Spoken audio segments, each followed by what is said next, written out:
పెరిగి చదివి పెళ్లి చేసుకుని పిల్లల్ని కానీ మళ్ళీ వాళ్ళకి పెళ్ళిళ్ళు చేసి చచ్చి చెడి ఇందులో ఒకడికి ముక్కు రొంప, ఇంకోటికి దగ్గు, ఇంకోటికి నానా వ్యాధులు, ఇవన్నీ పడి పడి పడి చచ్చి చచ్చి అరిచిపోతాడు మనిషి.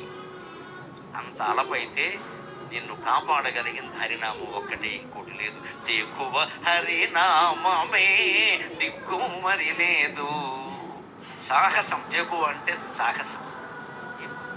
నమ్మవద్దు, భగవంతుడు ఉన్నాడు, ఆయన పాదాలు పట్టుకో.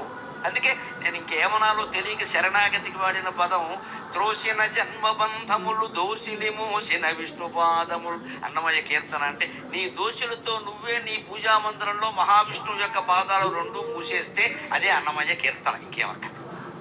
తిరుపతిలో మనం ముయ్యలేం, అంతవరకు మనం వెళ్ళనివ్వరు, ఆ పాదాలు మనకు అందం. మన పూజామందిరంలో దేవుడు లేడా, అయితే విగ్రహాలు లేవా, ఆ రెండు పాదాలు పట్టుకోండి అనే. పుట్టి పెరిగి చదివి పెళ్లి చేసుకుని పిల్లల్ని కానీ మళ్ళీ వాళ్ళకి పెళ్ళిళ్ళు చేసి చచ్చి చెడి ఇందులో ఒకడికి ముక్కు రొంప, ఇంకోటికి దగ్గు, ఇంకోటికి నానా వ్యాధులు, ఇవన్నీ పడి పడి పడి చచ్చి చచ్చి అరిచిపోతాడు మనిషి. అంత అలపైతే నిన్ను కాపాడగలిగింది హరినామం ఒక్కటే, ఇంకోటి లేదు. ఎక్కువ హరినామమే దిక్కు మరి లేదు. సాహసం, జగు అంటే సాహసం. ఏమో ఎవరు లేరని అనుకోవద్దు, భగవంతుడు ఉన్నాడు, ఆయన పాదాలు పట్టుకో.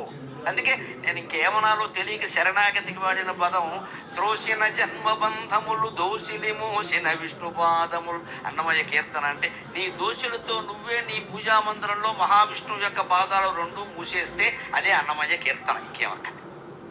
తిరుపతిలో మనం ముయ్యలేం, అంతవరకు మనం వెళ్ళనివ్వరు, ఆ పాదాలు మనకు అందం. మన పూజామందిరంలో దేవుడు లేడా, అయితే విగ్రహాలు లేవా, ఆ రెండు పాదాలు పట్టుకోండి.